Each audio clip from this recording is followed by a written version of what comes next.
Hello, everyone, and welcome to Business Conversations with Gaitha. My name is Gaitha. I am the founder and the CEO of the Regal Africa Group, where we help our clients create wealth. We're all about creating wealth, and we always say when you're creating wealth, you need to start thinking about creating generational wealth. And when you're thinking about creating generational wealth, then you really have to keep in mind a family business or a business in general and investment income. So today I am very excited to bring these two lovely ladies who are the founders of the Africa Family Farms, who have been doing a great job just championing family businesses in Africa and really starting that discussion to say, you know what, we all have family business, or most of us who are in business are in a family business. And we want to make sure that when we establish this family business, we are able to make sure that there is a succession plan in place so that it moves into the next generation and the generation after. Because statistics have told us that a lot of businesses do not move past the second generation. So that's the discussion that we'll be having today. And I'm very excited because one of the things I've been saying is, especially this year, that technology is playing a really huge and a very critical role in regards to how we do business and even how we connect. One of the things that I can share with you today before I introduce my guest is that I was able actually to connect with them online. We've actually never met in person, but I personally was following what they were doing because I was very intrigued, very excited when I saw what they had put in place. And I reached out to them and I really wanted to know more, and I've been following them and really seeing the great work that they're doing. And you know what? It's a Pan-African association, which is something I've been saying, that we need to think beyond our country. We need to think beyond borders. So you know what? That's something I really want to share before I introduce them, because I know I can talk a lot here, but we really need to go in and really have this discussion around family business and success of family businesses in Africa.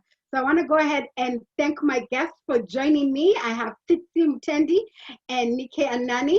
And Tsitsi is from Zimbabwe and Anani is from Nigeria. And here I am. I'm in Nairobi in East Africa. So we represent different regions of the continent of Sub-Saharan Africa. So what I will do, I will just go ahead and read the bio for each of my guests before we start this conversation, because I really want to show you really the depth of what these two ladies do and the amazing work, like I've been saying, they've been doing in the Africa Family Farms. So I'll go ahead and just start off with introducing you to Tsitsi Mutendi. She's an award-winning entrepreneur. She's a family business expert at Nakala Legacy Planning. She's the co-founder of African Family Farms, which is an African business association, and she's a Montessori educationalist, Mutendi Montessori Day School, which I believe in Zimbabwe, and she's an infopreneur. So she's all about information, and she actually has something called Africa is Rising, which is a really great title. Tsitsi Mutendi is a well-versed award-winning businesswoman with over 12 years experience building her own successful businesses. Tsitsi is recognized globally for her business acumen and world-class delivery.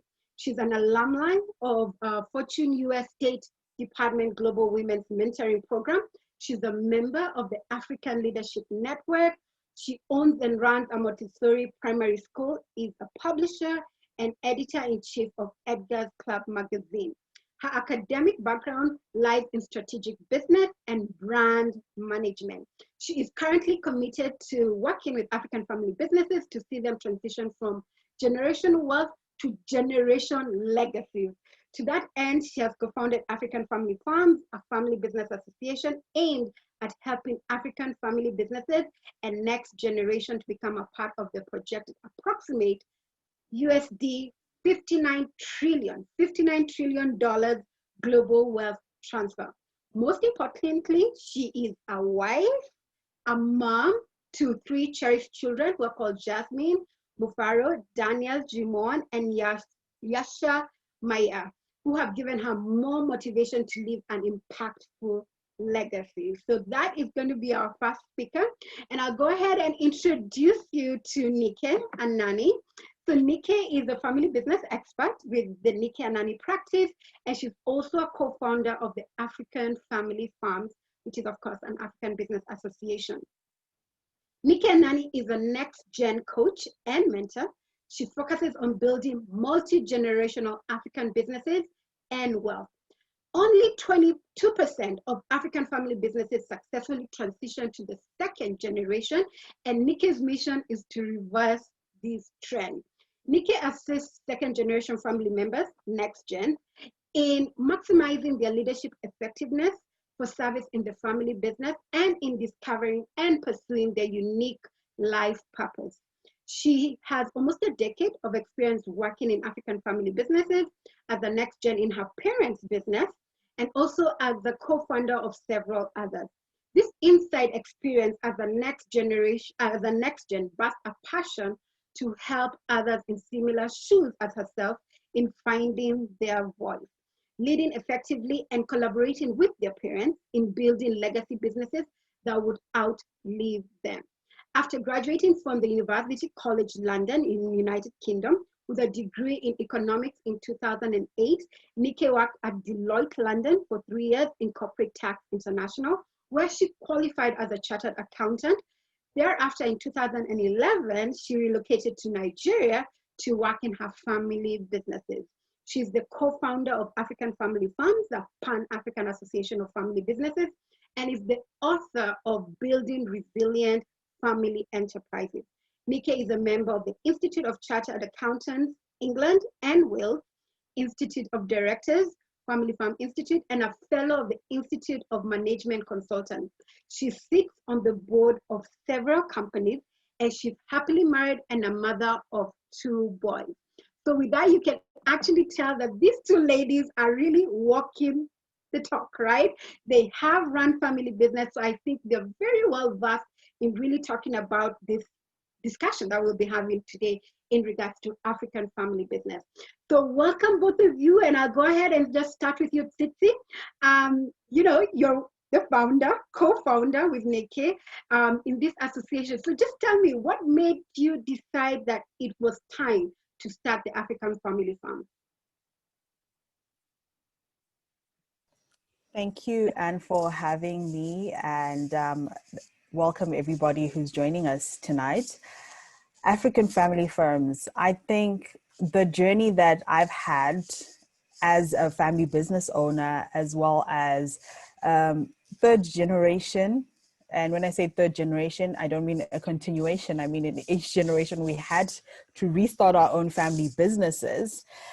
Third generation family business owner, and also a family business advisor, I realized that there was a gap on the African continent. And then when myself and Nikki sat down and had this long conversation about all the beautiful vision we had for Africa as a continent, and just the possibility of economic empowerment on the continent, and how family businesses across the globe were impacting global economies and providing for over 85% of global GDP, we realized that there was no representation for family businesses on the continent. There was no association where they could come together, share experiences, and come together and just start doing business together. As much as it's wonderful trying to do business with people coming from outside the continent, it's really important to look locally on the continent and understand each other's cultures, understand each other's needs, and start cross-pollinating products. And the best way to do that is to sit around at a table and get to know each other. And I think African Family Firms was just born from that need to want to connect and to want to really bring value to family businesses on the continent. All right. Thank you for that. I think when you were talking, I was just writing things down, because I think what stood out for me is you said your third generation family businesses, even though they have been different, which I think is a story for a lot of African families, and we'll discuss a little bit more about that. But you really talked about how business will impact Africa, but also globally, because it impacts the communities we serve. And you mentioned about culture. Culture is really, really important, especially when you're trying to serve the community. So that stood out for me, and thank you very much for just sharing with us your story of why you thought it was important that you start AFF. So go ahead, Nikki and Nani. Could you just go ahead and tell us why you thought it was great to co-found this business association with another woman in a different country? And yeah, so go ahead and tell us that. Yeah, so as you said in my introduction, I'm an ex-gen, and in my journey in integrating into our family enterprise, I found it a very lonely one. And I really desired a lot more community of other, firstly, just family businesses. I felt like what was mainstream was corporate businesses, blue chip companies, multinationals, but there was very little assistance and community for family businesses, and definitely none for next gens in Africa. And along that journey, I also really grappled with finding my voice and being comfortable in my source of authentic leadership as a young female, as you can see. And so when I began my journey mentoring other next gens, and Tsitsi and I had a conversation, it was just, we had very similar vision for the African family business landscape. We really saw potential of family businesses being the beacon of economic power on the continent, but we had both in our respective experiences, Tsitsi down in Harare and me down in Lagos, Nigeria, seen that all the parties had kind of overlooked family businesses and were all distracted by other shiny objects, whatever those may be in our respective countries, right? In Nigeria, it's oil and gas, multinationals, international oil companies. And so we had an initial conversation in August last year, and that was it. And then earlier this year, we just touched base with one another, and she laid across this idea that she had been kind of working on. And I was like, that's amazing. That's literally what I was thinking of, because along my journey in mentoring other next gens, it was very clear to me that my desire for community was not a unique one. Most people wanted community of other family businesses that were going through similar issues as themselves. There are unique challenges that we face as family businesses that non-family firms have to navigate: family governance, succession planning, choosing who will be the successor, gender issues, in-laws, you know, it's all very complicated. And sometimes we just need community, you know. And so when Tsitsi mentioned it to me, I was like, I'm on it. And all the more that it was a Pan-African vision, as you said, there's so much we can do within Africa to help each other's mobility, upward mobility. For too long, the rhetoric in post-colonial Africa has been, we need, you know, the Western world to come and save us, whether it's bringing money on the continent or bringing skills, bringing whatever. And I really do believe that we've underutilized the solidarity of Africans. And so, yes, we're young females, but we have a very common passion and a common vision to really bring generational wealth and generational legacies onto the continent. All right. Thank you, Nikki. I'm loving that. I can't believe you just started last year in August. You guys have done a lot. No, this year in February. I'm sorry? This year in February. Oh, this year in February. Oh, you had the conversation last year, August. Okay, wow. So you guys really move fast, you know, that's young generation and technology. We don't wait. We see an opportunity, we take it. That's actually the entrepreneur mindset. What I really liked about it is you mentioned about desiring community, which I can assure you, a lot of people in the business community desire that, because, you know, entrepreneurship is a lonely journey. So I'm really glad that you thought that up and people can actually share their stories. You mentioned about finding your voice, especially in unique family dynamics. That's the difference between other companies.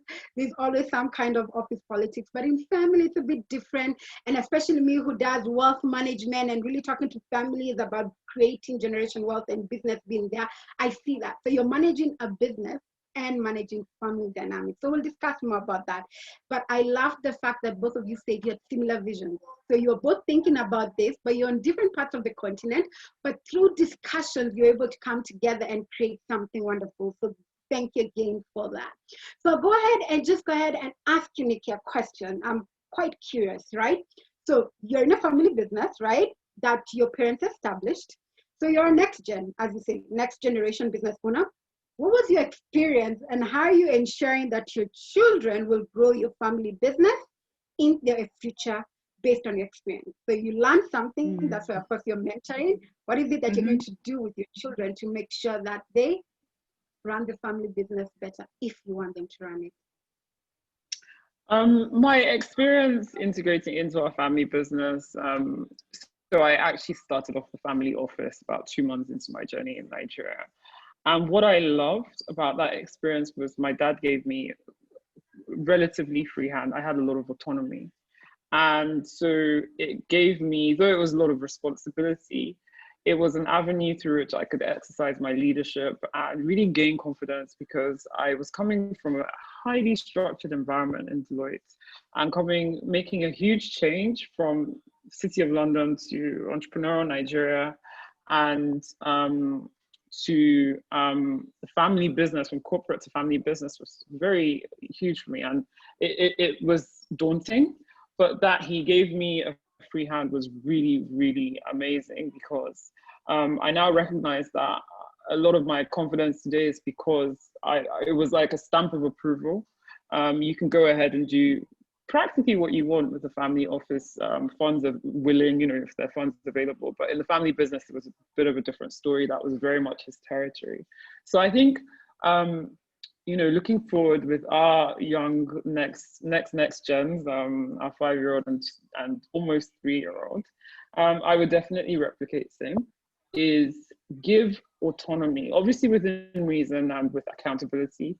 Responsibility without accountability is just a recipe for disaster, right? I think we all need to be accountable. We need to place controls and the likes. A weakness, I would say, though, and it's not unique to our situation, is development. So I was coming from a very structured environment in Deloitte where we had training calendar. Like I knew all the trainings I would have for the year, and they varied from soft skills to technical skills to mentoring. I had a mentor, I had a buddy, I had a champion, I had a sort of like performance appraiser. And so it was very great ground to develop. But in the family business context, a lot of our family businesses tend to be quite informal. And really, HR tends to be more administrative as opposed to really transformational or strategic. And I found when I came to the family business, I had to really be responsible for my own development. I had to take the lead in being the HR department that I saw in Deloitte and really digging deep. What networks do I need to plug into if I'm going to be the best leader that I can be? What skills do I need to develop if I'm going to be the best leader that I can be? I'm not waiting for someone to say, you need to go on this program, or yeah, go, but really take the lead. And even that in itself, I think is not necessarily a bad thing, that there wasn't that structure, that formalized structure, because it really did make me resourceful. It really did make me take charge over my own leadership. So I joined leadership networks, I joined associations, I would go on trainings. And so I would say going forward is to, now we'll be entering into the third generation, which is completely different from a second generation business.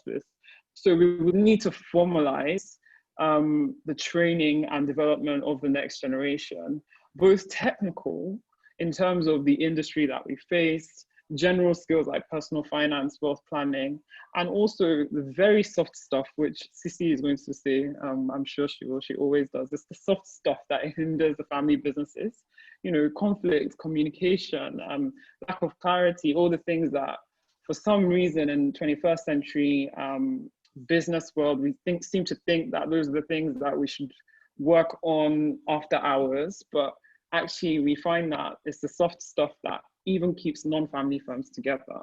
And yeah, so that's what I would say is give autonomy, give an avenue to develop, and involve the next gen from an early age.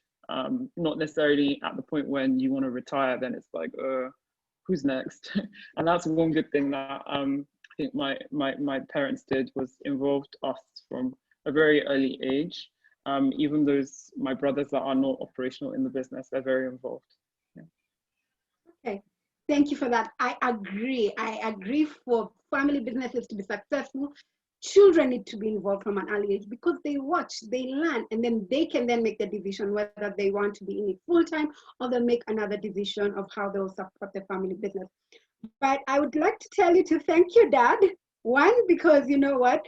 He actually gave you the ability to say, set up the family office. The business is my territory. So he knew his strength. But then he was willing to say, in my opinion, that look, she's exposed. She probably knows more about managing wealth than I do. I don't have that time. Let me give her this responsibility and then let you run with it. And look at what you've done right now. So I always say, even in families, that they need to actually look at family dynamics and do what you do best, and then let another family member do something else. So I really like that. And I think for you, like you were mentioning, because you came from corporate, even me, I came from corporate, and it's a very different. The last speaker talked about it being corporate and business are two different animals, right? You both have to work hard, but it's a different way. So in corporate, there's a certain way that you needed to do for you to be successful. But in business, it's totally different. But I think what you learn in corporate actually helps in running a business because, like you said, it's more about formalizing, development, transformational. There are all these great things that you can do and make sure that your family thrives in business for generations to come. So thank you, Nikki, for that and sharing your story, because I know it's a personal story. And I will go ahead to Tsitsi and just ask you, why do you, this is really, this is what I'm saying. Why do you support family businesses? You have a legacy planning business, which is one of the portfolio companies that you have. Why do you think you need to ensure that family businesses leave a legacy? Why is that important for you? I think the key to your question is why. And why is a question that human beings have been trying to answer throughout the duration of mankind's history on the planet. Why do we do things? Why do we exist? And I think the most prominent stories we've heard are those stories based on legacy. Stories like the story of the city of Rome, and even the ancient ruins across the continent, and understanding that mankind comes from the continent. All these stories are based on heritage. They're based on the story of our journeys throughout being on planet Earth as we may know it. And so the focus on families and family businesses is because for the duration of the story of mankind, families have been the starting point. So I'll give you, for example, the city of Rome, because it's the most prominent and well-known, and it's the one that always has a proverb, like Rome was not built in a day, as we may all know.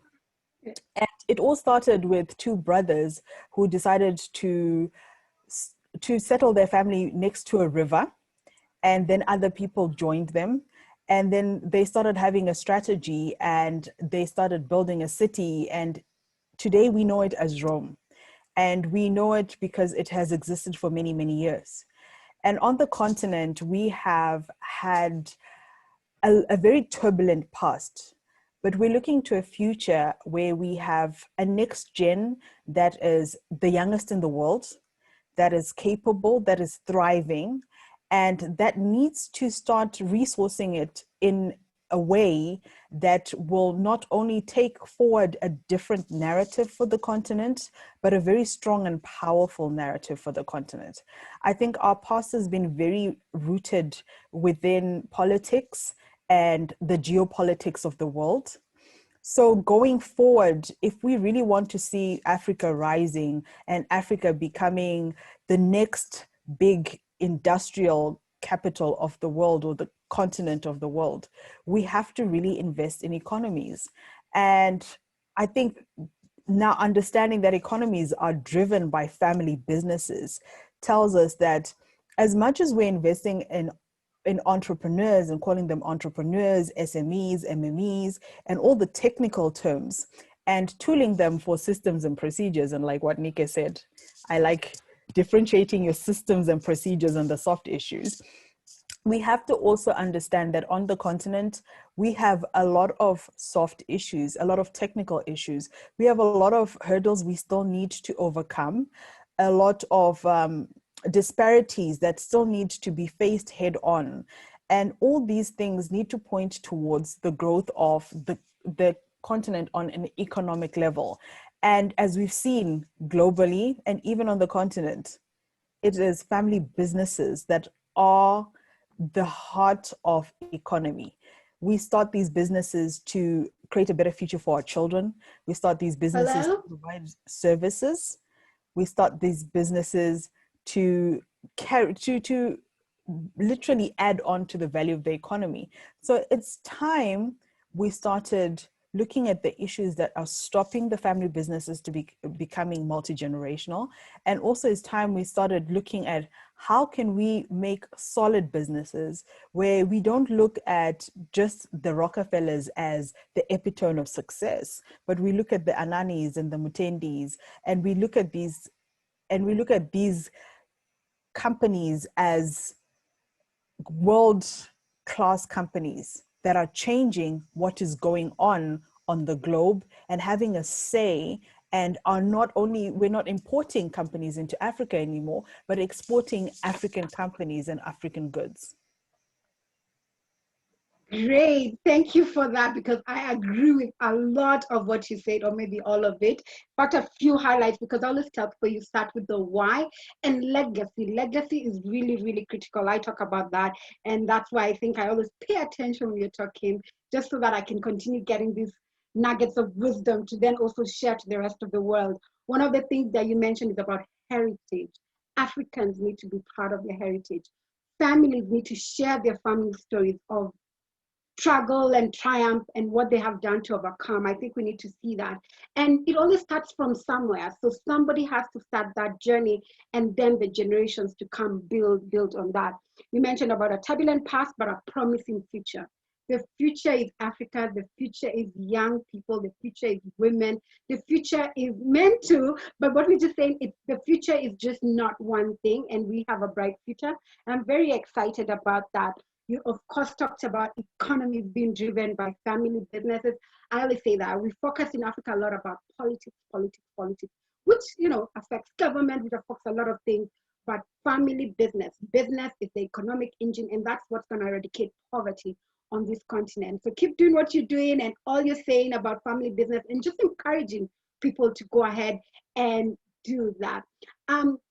Nike, now this is a question that you actually, or something you stated in your bio. You mentioned about 2% of, only 2% of family businesses actually transition to the second generation. And you're on a mission to ensure you reverse that trend. So that's a huge task. That's a huge mission, because 2% and trying, there's something that we're doing as Africans. There's something, and I'd say this because I always support African businesses, support people, but I say there's something wrong if only 2% is on transition. So tell us, what exactly is Nike doing to reverse that? What's that mission, and how can we help you ensure that you're successful? Yeah. Yes, I think your point about there's something that Africans we are doing wrong is so apt, because it's easy to think that that 2% is as a result of our difficult economic environment. But in Kenya, in Nigeria, in Zimbabwe, in South Africa, all over the continent, we see that immigrant populations, the Lebanese and the Indians, they have built multi-generational legacy businesses on our soil. So there's something about the way we are building our businesses and building our families that's hindering us from moving across generations. So, when I started my journey in this work, and I came across a study that cited that in Nigeria, over 98% of family businesses die when the founder dies, I was really baffled. And I remember having conversations with people in my network, parents, friends, and then I spoke to a couple of people that were insiders of these businesses that were empires and that literally collapsed within a year of the founder passing away. And there was a consistent theme. The weaknesses of the family, or the lack of unity of the family, would usually spill over into the business, and they're unable to take decisions. Conflict would basically destroy the business. And or the next generation were ill prepared, had no clue about the family business, and lacked unity in building effective siblings partnerships with their siblings in moving this business to the next generation. And that was really what inspired a lot of the work that I do. And so how can we reverse this 2%? We can reverse this 2% in so many ways. Building strong families. Building strong families are families that have clarity of vision, of mission, identity, communicate well, and also have strong sense of purpose, really. And that really speaks to a lot of family governance work. That's a lot of the work that Tsitsi does. And then separately, building the next generation, equipping them with the right skills so that they can take on the helm of leadership. Being very cognizant of the fact that the 21st century leader is different from the leader 30 years ago. The key success factors that we needed 30 years ago when my parents started our business is, we're in a whole different ballgame. I think it's very clear to the whole world with this COVID nonsense that in order for us to thrive in this new paradigm, we have to do things very differently. There are different skills that we need. There's a new way of doing things, right? And then also as the family moves into the second generation, it's growing exponentially. The children are now adults, they're getting married, we have in-laws, they may divorce, there may be conflicts. So navigating this generational transitions can be quite tricky. And so we need a whole army, and I say an army not lightly, of advisors that have the requisite skills. It's insufficient that a lot of the awareness building and the equipping and assisting of the families is done by myself and Tsitsi. We need more indigenous experts, family business experts that are trusted by families that can help them in navigating succession planning, family governance, conflict mediation, wealth planning, and all sorts. So yeah, so that's why I joined Tsitsi in this journey with AFF, really creating this community. As part of creating the community, it's not just creating a community of family businesses, it's also creating a community of advisors that will be equipped to be certified family business advisors that can serve the businesses effectively so that we can see more generational transitions successfully. All right. Thank you for that. And also like just reminding us why AFF is very important. You said something very, very, very true in Nigeria, in Zimbabwe, in Kenya, and all over Africa. The migrants, people who migrate into Africa, they're able to create great legacies and businesses. And yet we are not. But like you say, it's unity, right? Sort of they come to Africa, they are unified, they have a single vision, a single purpose. So together they're working together for the great of the family. Yet we as Africans, we know we are community, family is the core. That's what Tsitsi said, right? When you're starting your journey, your family is that. And I don't know where we got, I know this is a business conversation, but there's something we've lost in the last couple of decades that I think families need to start having a sit down and discussing that, because we do not want conflicts happening and then empires collapsing just because people can't agree when it's a good business. So the business is going down, not because it's a bad business, but because of conflicts in the family. And so we actually really need not only the technical skills, but leadership. I actually believe the leadership skills, the soft skills are really important to make sure that families are coming together. And yes, I agree with you, we need expert advisors. I'm an advisor.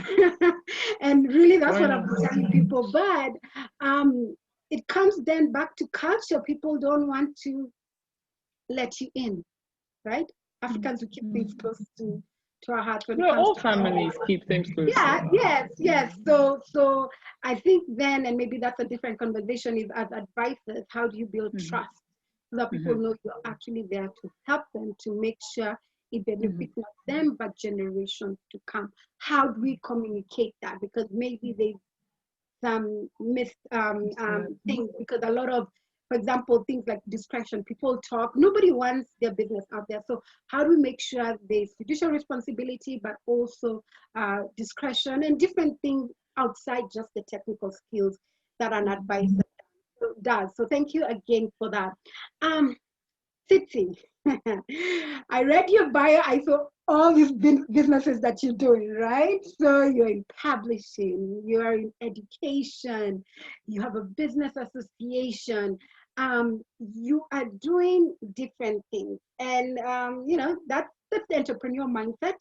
But I think for me, and I think anyone who's on the call who's in business would like to know, how do you manage all that, and how, because these are family businesses, so I believe you're looking to actually ensure that there's transition to your children, right? So you mentioned about your children, your 3 children, you want that. How do you plan on doing that, or do you plan at all? There are many businesses, so how do you know what happens to us? I think being an entrepreneur is a very unique calling. Not everybody is called to be an entrepreneur. I know I'm one of 2 children. My sister is very career orientated, and I am very entrepreneurial. And from a very young age, I've started businesses, sold some of them, retired some of them, depending on the profitability thereof and the sustainability thereof. And as I've grown older, I think I've become more focused on leaving legacy. So my business ventures have started reflecting my maturity as an entrepreneur and also my legacy building as an individual. What do I want to be remembered for? And what do I think would be something that would be of heritage for my children that is going to be impactful? And impactful simply means something that will see the benefits long after I'm gone, and long after my presence is within the company itself.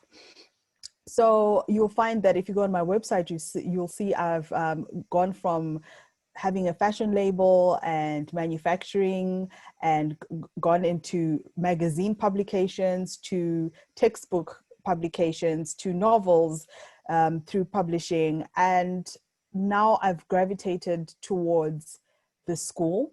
And being an educational facility, obviously the outlook is that it will keep on growing, it will keep on investing in the community it serves, and it will keep on creating innovative leaders going for the future. It's very much focused on building legacy. And then my work within the family business space is also along the same pathway. It's very much about building legacy. It's very much about the impact of what my work will look like long after I'm gone, and the ripple effect thereof. So passing it on to my children, being an entrepreneur, one of the things that I've learned is, and also being a family business advisor, is as much as I would like to see my children taking over my companies or taking over the work that I've done, it's not going to necessarily be the case. Out of all 3 children, one may take an entrepreneurial streak and may want to join one of the family businesses, or they may want to take their own entrepreneurial streak and start their own businesses. And we don't know what technology or the world is going to morph into that may make it necessary for them to start businesses that may support the ventures that I've started, or may take them in a different pathway from the ventures I've started. But what was really important for me is that they understand what ownership of these businesses are, and continuation of legacy of these businesses, the importance of the work that I'm doing and why I find it important, and how it is invested in them, because they're students at this school. And I'm sure we all feel attached to the schools we've gone to. And for them to see other children growing in an environment and seeing that they have an invested interest as owners, and not to see just the monetary value of the businesses, but to see the impactful value, that their name will continue to be called out throughout time, simply because they've been responsible owners and they've kept on innovating something that was set up for the benefit of the continent. And similarly so, they may find themselves as part of AFF. They may find themselves as part of AFF as just members. They may find that same calling as I have, and they may work themselves up to a leadership position in AFF.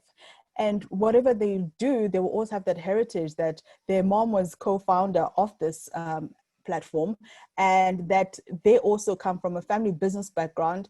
And whoever takes up the passion of wanting to invest in family businesses, there's the 4 pillars of AFF. They can choose any one of them and follow it and see it through to the end.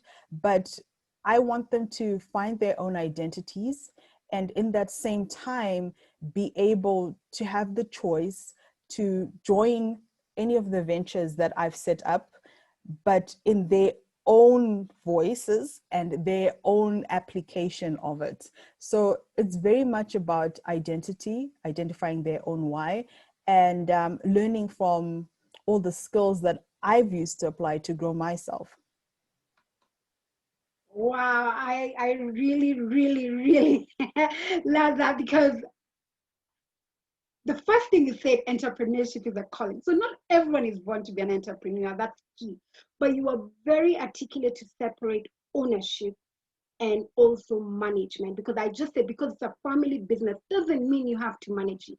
What it just means, you own it. But the thing, and I'm always talking about this, which you really said very well, there is a legacy of money, which is wealth, but there's a legacy of impact. How are you impacting the community? What is it that you've done with the work that you're doing at AFF, which is supporting family business, which is very critical? That's what your children will grow up with and be known. That family is the one that did this and supported us. So that's really what it is that you're doing, and that is what you're living with your children. So I think what I had you say is, with families, you sort of show this to your children and then let the children take their path. But I always tell children, you also find your place. For example, in my case, and I like giving personal stories, my mom is in events. I'm not in events, right? I tried it, nah, not for me. I can do events management, but not this other stuff. But I have a sister who's very creative, who likes that. Me, I like to look at the books, look at strategy. So I realized I'm not the best event planner, but I am good in business. So the part I play is very different from my siblings. So it's about looking at that. But then there are other parts of the family, which is, say, for example, real estate, where I'm interested in that. That's investments. I like money. So I'm more interested in that, but another sibling could care less. So it's about finding your place in family businesses, and not everyone does the same thing. It's right, really figuring that out. So I really, really, really like that. So thank you, Tsitsi. Thank you, Nike. We have about 15 more minutes. We usually get different questions from the audience. I see a few questions coming in on Facebook, and I have people also on Zoom. So if you have any questions for these 2 lovely ladies who founded AFF, go ahead and just write it on the chat, or go ahead and just put it on the comment section in on Facebook, and they will be glad to answer. So the first question I can maybe put out there as I continue to ask more questions here is, I'm all about women in business, and I champion women, but I believe in family, and every person has a part to play. The man has his role, the woman has his role with children. So I believe in all of us working collectively. But one of the things that I've noticed is, in Africa specifically, most businesses are created and run by men, right? Nike mentioned about her father, right? So we typically see that happening. And we're a very patriarchal society. So when you talk about leadership in family business, it's always the man of the house. Or next gen, it's the son, right? So what part do you think that women play in a family business? The wife, the daughters? What do you guys think? Okay, why don't you start with you? Just tell me what you think. This question. And what it is that we're all women here, right? So what part God, should we play in a family business, right? How many minutes do we have? Just talk. People are joining in, and I love this conversation, because I feel the right person should be in leadership, but our culture says different. But tell me, what part do women play in family business? Let me first start with our history, what our history says, and then we'll come to where we are today. Okay. So actually, history suggests that African women were very powerful. They were very entrepreneurial. They were traders. They were very wealthy. They owned land. They were very active in communities. In Southwest Nigeria, I can only speak for where I've done my research. When the British came, they came with a very sexist mantra, and they took away a lot of rights that the African woman had. She could no longer own land. She could no longer have a voice. And that's when we started to mimic a culture that was not native to us. But that's the history. And where we are today is, as you said, a very patriarchal society. To correct a wrong statement you said, actually, we find that 60% of the businesses on the continent are female founded. It's just that the performance of the female founded businesses lag severely the male ones. And then we tend to have an issue on several levels in family businesses when it comes to this gender issue. Women in the family are often overlooked as successors in the business and as owners. Some families explicitly say women can't inherit shares or be leaders of business. And then diversity in the businesses themselves can be much better. Bear in mind, this is a global issue, by the way. It's not just something that's unique to us in Africa. But the true fact is, when we think about our culture as Africa, one thing, whilst we're so heterogeneous, it's a large continent with 1.2 billion people, so many tribes, we tend to have this consistent theme of complex families, large families. And women are the heart of families. They're the glue of families. They're the chief emotional officers. I can say, for instance, my mom is the least involved of the 5 of us in the business, but when it comes to issues, oh, she's the chief conflict resolution in our family. And she plays her part. Everyone has their part, though I could argue that women should have a greater role to play. And when we think of the African family unit, it's quite complex. And if women are the heart of the family, then actually we should be amplifying their voices and allowing them to take on a greater role. Then let's think to where we are in 21st century, in 2020, with BLM, Black Lives Matter, and all these horrible things that have been happening this year. There's been a lot of speak about empathy. There's been a lot of speak about leaders having resilience. There's been a lot of speak about leaders possessing humility. A lot of these qualities are so natural to women, right? And actually, when we look at those countries, speaking about COVID, that were female-led, looking at the facts, the number of incidences of COVID, number of deaths, there's a huge correlation. Female-led countries have fared so much better than male-led countries. So there's a real case for a rise of female leadership within family businesses, whether it's daughters or wives or whether it's non-family staff. The data suggests, a McKinsey report in 2016, they looked at where we have higher numbers of female representation on the boards in Africa, there was up to 20% greater profitability. So there's a strong case for re-promoting greater diversity, not just with mouth. You know, we have a lot of diversity speak and inclusion, talking, no action, you know, just for the optics, just for the media, you know, but actually with true commitment and true resources that, you know, back this mission. And actually, Tsitsi and I are in AFF, we're organizing a Women in Africa, African Women in Family Business Conference in late November, early December, to really shine a light on these issues. What can we do as a community to ensure the upward mobility of the African woman in family businesses, whether she's a daughter, she's a wife, or she's active in the business, or she's a non-family staff? What can we do? Because she's critical to the sustainability and longevity of the business. Yeah, gosh, we all play a part. And in fact, when you were talking, I just sort of corrected myself, because I'm actually from the Kikuyu tribe, and the Kikuyu tribe, our women are strong. They're the ones who used to farm, they business, like there's a sense of always playing a great role in family. So when you're saying that, they, like I said, the last, I don't know if it's colonialism or what, but something changed in our culture, but we're taking it back and saying we need our place on the table. We have something to offer. What can we do? The other thing you talked about, a lot of businesses are women. I do have to say that's true, but they're micro. And usually when it's started by a woman, the man is really not working right? It's like you just started a business. I'm gonna do that for you to survive. It's not for thriving. It's just to keep you busy because I'm busy doing something. I think that's what we need to change. We need to actually say we're creating great businesses that women are playing their part. Like you said, your mom does certain things really well and not other things. So it's just knowing your part. I know we have a little time going on, but I have this question on Facebook from Marianne. She actually asked this. She said, could you please get insights into the dynamics of children taking over family businesses when the founders pass on in light of Nakumats and Taskis and many other businesses? Where goes wrong where? Okay, so this is what we've been seeing in Kenya. And I don't know if it's the same in Nigeria and Zimbabwe, but you alluded to it, Nike. We've seen families that have built great empires, and these two are really good, large chains of supermarkets.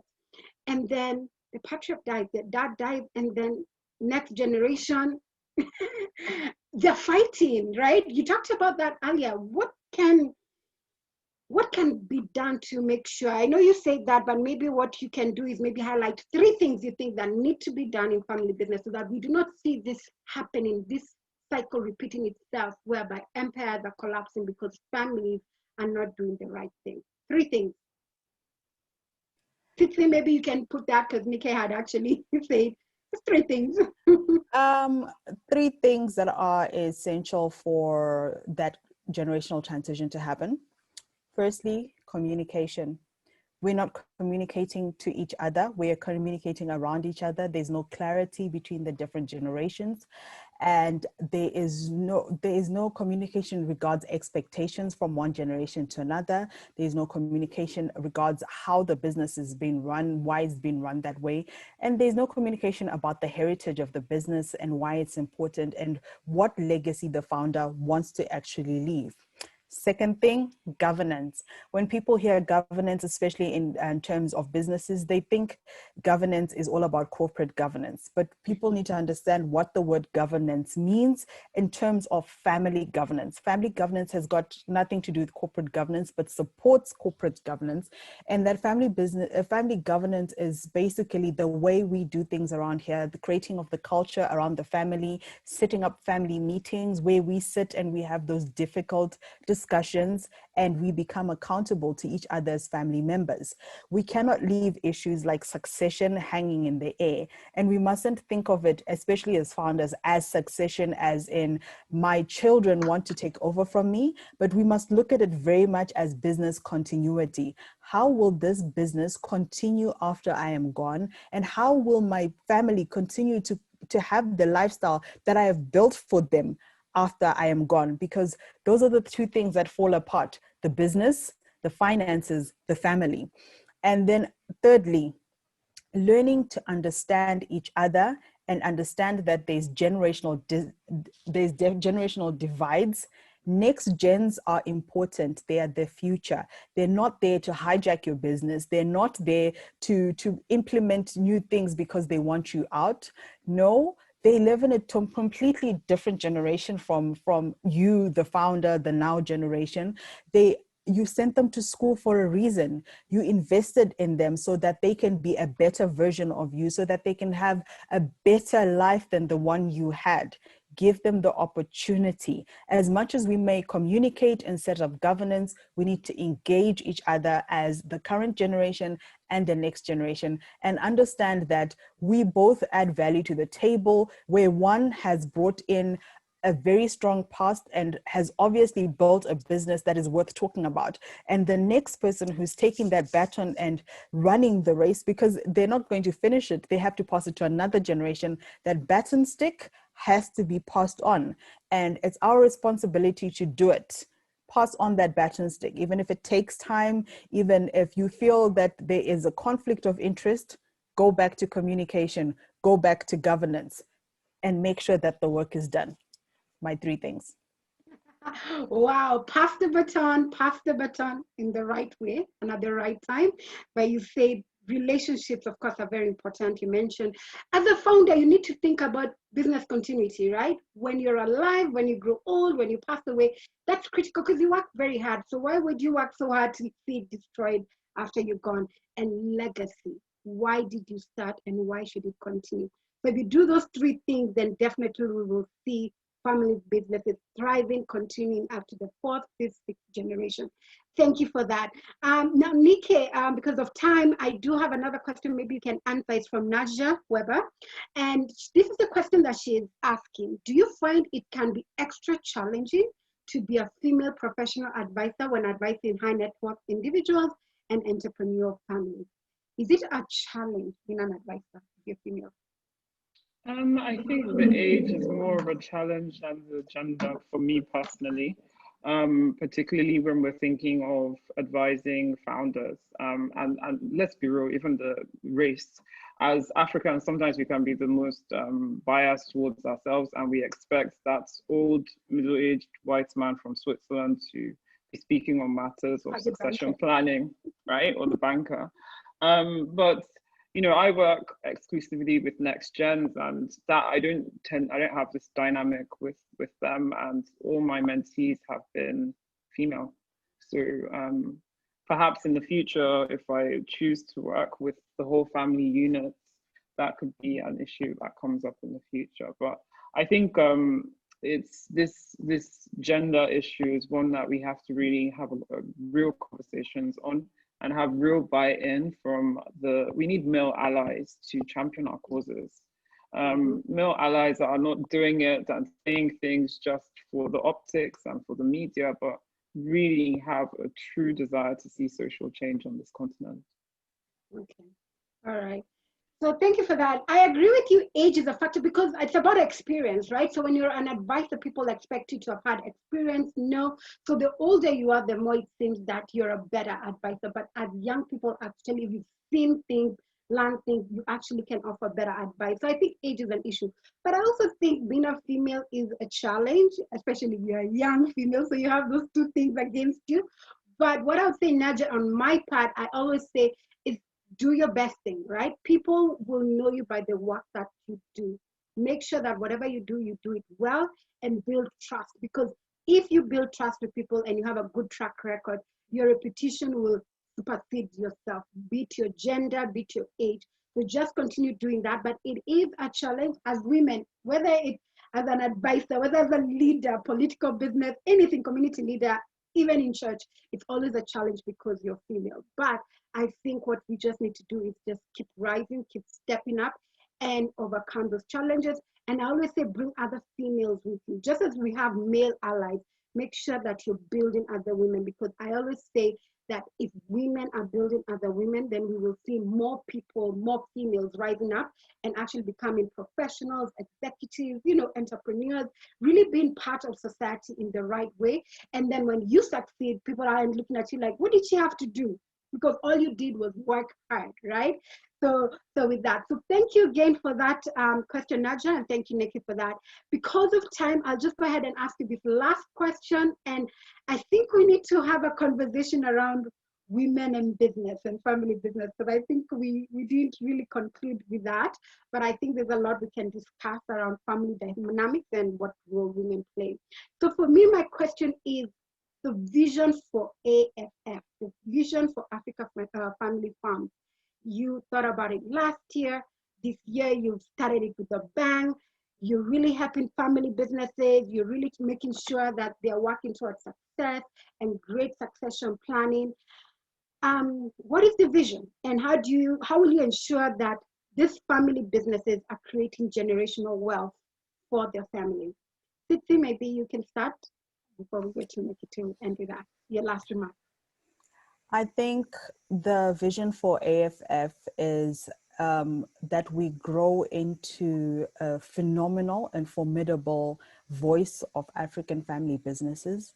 We've identified the 4 pillars that make us important, which is education and training, and advocacy, and community building, and as well as research and data. And working with different collaborators across the continent is not just about me and Nike, but it's about the family businesses. It's not just only about the family businesses, but it's also about the stakeholders in the family businesses. And collaboration is key. If we want to go far, we have to go together. And it's going to be a journey instead of a destination. the vision is wide. And the vision me and Nike have is to start seeing that generational transition. If we can make it happen within our generation, we are only here to start the race. We're not here to finish it. There is no finishing line until Africa has become economically strong and an economic shining light across the globe. And because we have started it, means that it's our responsibility to be able to light the fire, to allow the next generation to be able to take that baton stick and run far and run hard. And as for our part of the journey, we're right now looking to form the 64 chapters that we want across the continent. We're right now working with as many partners as possible. We have done a lot of work to make sure that we have brought Africa's voice to the global stage when it comes to family businesses. And we've made it very clear that we're here to stay.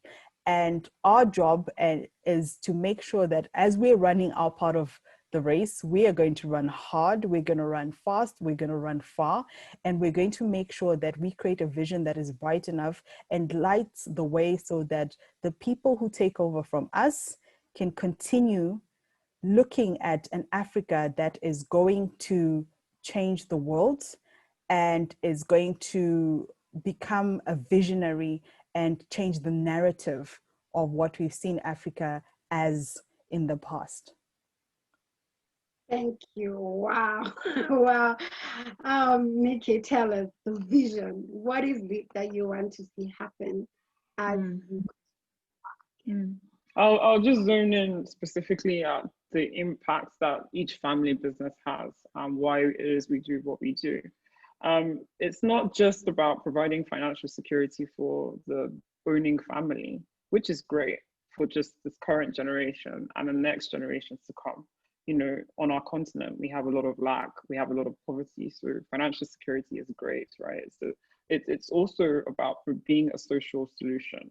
On this continent, you know, as business owners, we hire people that find it difficult to find jobs, not because they're not able, but because our economies are failing us. And we are providing jobs and financial security to homes, to people that otherwise would not have this financial security. Beyond that, it's also about playing roles in communities. Family businesses are usually very, very active in communities that they originate from. They'll build a school, they'll build a road, they'll involve in charitable, you know, activities. And in Africa, that's the way to touch the economy, is through those grassroots activities. So it's really not about you. It's not about your family. It's about a whole. It's about a whole ecosystem. That's what I'm looking for. About legacy. So for too long, Africans, we focused on we need bread, we need to eat, we need the money now, right? We can be quite short-termist, but can we think long-term? Legacy is planting a seed and not knowing when that tree will root, bud, and shoot up, right? But we owe it to our future generations to pass down our culture, pass down our heritage, pass down our values. And as Tsitsi was talking about, not just to the future generations, but to the center stage, to the globe. Who are we as Africans? I'm not sure the rest of the world knows us beyond the Oxfam adverts they see on TV, beyond thinking of us as that poor cousin. I think we can do so much more to restore the imagery and restore pride of who we are as Africans by focusing on our family businesses. So it's not just about profits. It's not just about dollars and cents. It's really about identity. It's about culture. It's about values. And it's about being a very prominent helm in communities and serving communities so that we can have economic growth. Wow, thank you, Nikki. Thank you, Tsitsi. I mean, this is why I started the business conversations with Gaitha. I really wanted to have this great conversation with people doing business on the continent, doing exactly what they're called to do. For me, anyone who's heard me say I'm on a mission to transform families, transform communities, impact nations. And I believe the family business is at the core of that. I keep talking about the reason I said Regal Africa was to help people create wealth. And I say specifically creating generational wealth, because your child will not inherit your job. They can inherit your business, they can inherit your investments, but they cannot inherit your job. So if you're talking about creating generational wealth, you need to start doing things differently. And it's step by step. It's managing those family relationships. It's about thinking, what is the family journey? What is the impact that you have? And that is the only way we're going to transform community. Because as Nika says, it's not only about the money. It's about what are you doing? Because for me, I also believe the only sustainable way to eradicate poverty on this continent is through business. Trade, not aid, will develop this continent. So we continue focusing on businesses, supporting them, doing collective work together. Then we will transform, eradicate poverty, create jobs, and create that vibrant and bright future that our children deserve as African children. And I believe it's not only Africans who can do that, but the support of the global world. So I'm very excited, and thank you, Nikki. Thank you, Tsitsi, for sharing your story and having this conversation with me.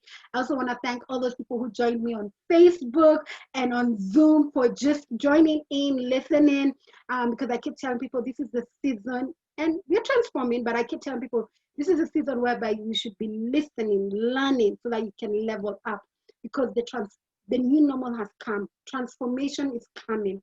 And so if you haven't been paying attention, and if you haven't changed, you'll be left behind.